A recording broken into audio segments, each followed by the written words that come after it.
ঘৰিয়ালৰ চকুপানী টুকি যদি আপুনি বাবা লৈ ভাবিছে যে আনি কাইলৈ পৰহিলৈ বানপানী শেষ হৈ যোৱাৰ পিছত মিয়া আনিম, সেইটোত কিন্তু নহ'ব বাবা। আজমল বাবা, আজমল ডাঙৰীয়া, সেইটো কিন্তু আমি হ'বলৈ নিদিম। সেইটো কিন্তু আমাৰ প্ৰয়োজন হ'লে মৰি যাম, প্ৰয়োজন হ'লে মৰি যাম, কিন্তু কেতিয়াও মিয়ালে উজনি অসমক হ'বলৈ দিয়া নহ'ব। উজনি অসম নালাগে, গোটেই অসমতে হ'বলৈ দিয়া নহ'ব। বানপানী শেষেই যাওক। মুখ্যমন্ত্ৰীকো আমি আপুনি আজি এই সময়ত ক'ব নালাগে যদি আমি কৈছোঁ বানপানী পৰিস্থিতি শেষ হ'ব। ইয়াৰ পিছত কিন্তু অবৈধ মিয়া বাংলাদেশী আপুনি যেনেকৈ অসমৰ পৰা এটা এটাকৈ বাছি বাছি উলিয়াই খেদিম বুলি কৈছে, কিন্তু খেদিব লাগিব, কিন্তু খেদিব লাগিব, চিধা চিধি কথা। গতিকে আজমল ডাঙৰীয়াক এটাই অনুৰোধ জনাইছে, যদি সঁচা অৰ্থত অন্তৰ আত্মাই আপুনি আমাৰ উজনি অসমৰ কাৰণে বা যোৰহাট, শিৱসাগৰ, চৰাইদেউৰ কাৰণে যদি কিবা ভাবিছে 20 লাখ টিং পাত দিম বুলি ভাবিছে, দিয়ক। বহুত দুখৰ সময়। এই দলালটারে সবই তো চিনেন না।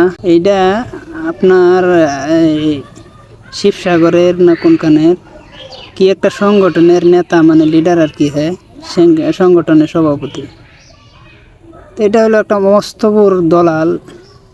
হ্যাঁ, মানে বদরুদ্দিন আজমলের এখান থেকে টাকা খাইতে পারে নাই, পয়সা খাইতে পারে নাই, ওই জন্যই মানে ওর জ্বলন্তি উঠে গেছে। ওই জন্য ওই কুত্তার মতন বকতেছে। তোর অকাত আছে নাকি? তুই একটা মেরিগোল্ড বিস্কুট তো দিতে পারলি না রে।